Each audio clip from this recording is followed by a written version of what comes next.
If I was your enemies, I would stop bothering you. And some of them aren't physically bothering you, but they're putting your name in the atmosphere. And they don't know that by speaking your name and speaking ill of your name is giving God leeway to bless you so much more.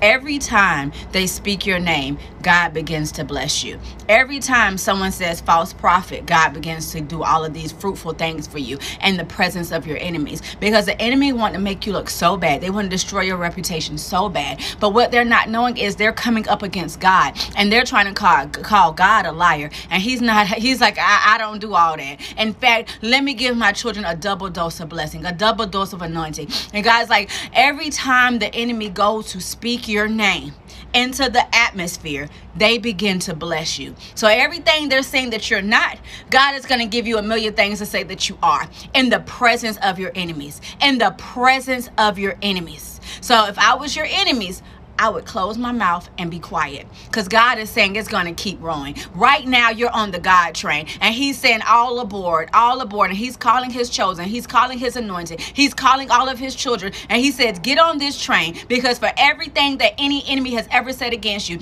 I'm about to give you double for your trouble, and I'm about to do it in the presence of your enemies. If I was you, I would begin to shout and rejoice right now, because God is doing the impossible right now, because your enemies had dared to put your name out in the atmosphere and say God is not with you. And God is saying, I am not a man that I can lie. He says that's something that I cannot do. I can do all things, but lying is not one of them. And since you chose my children to play with, I am getting ready to bless my children in the presence of their enemies. So delight now that the enemies have chose you. Delight that they have chose to pick on you. Delight that they have chose to say that you're not this, you're not that. And God says, start delighting, because I'm about to bless you in the presence of your enemies. And every time they open up their mouth to curse you, I am going to begin to bless you. So get ready to collect your blessings, baby.